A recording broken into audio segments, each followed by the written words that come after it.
Hi guys, welcome to our channel. Nagarjuna ముందు ఏడ్ చేసిన భరణి ఎంత అనుభవం ఉన్న వ్యక్తి అయినా కొన్ని కఠినమైన సందర్భాలు వచ్చినప్పుడు అన్నిటినీ తీసుకోవడం చాలా కష్టం. ప్రస్తుతం బిగ్ బాస్ హౌస్ లో భరణి పరిస్థితి అదే. టెనెంట్స్ గ్రూప్ నుండి ఓనర్స్ గ్రూప్ లోకి వెళ్లిన తర్వాత వాళ్ళు భరణిని తమలో కలుపుకోకపోవడం, పదే పదే ఆయన్ని అవమానించడం, టీం కోసం ఆడుతున్నప్పటికీ కూడా అది గుర్తించకుండా టెనెంట్స్ కి అనుకూలంగా ఆడుతున్నాడు అని అనుమానించడం, ఇలా ఎన్నో ఆయన ప్రతిరోజు వాళ్ళ నుండి ఎదుర్కొంటూనే ఉన్నాడు.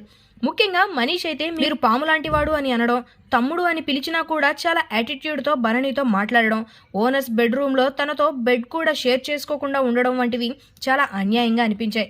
ముఖ్యంగా కెప్టెన్సీ టాస్క్ ఆడుతున్నప్పుడు రీతు చౌదరి ఉద్దేశపూర్వకంగా అన్యాయంగా భరణిని టాస్క్ నుండి తప్పిస్తుంది.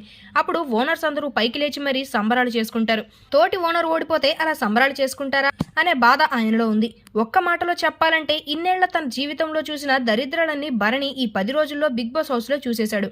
అయితే నేటి ఎపిసోడ్లో నాగార్జున భరణితో మాట్లాడుతూ ఏమైనా చెప్పాలని అనుకుంటున్నావా భరణి అని అడుగుతారు. దానికి భరణి జరిగిన సంఘటనలు మొత్తం చెప్పుకుంటాడు. ఈ క్రమంలో ఆయన కంటతడి కూడా పెట్టుకుంటాడు. నాగార్జున ఆయనకు ధైర్యం చెప్పడమే కాకుండా కెప్టెన్సీ టాస్క్ లో నీకు అన్యాయం జరిగినప్పుడు సంచాలక్ని ఎందుకు ప్రశ్నించలేదు అని కూడా అడిగాడట.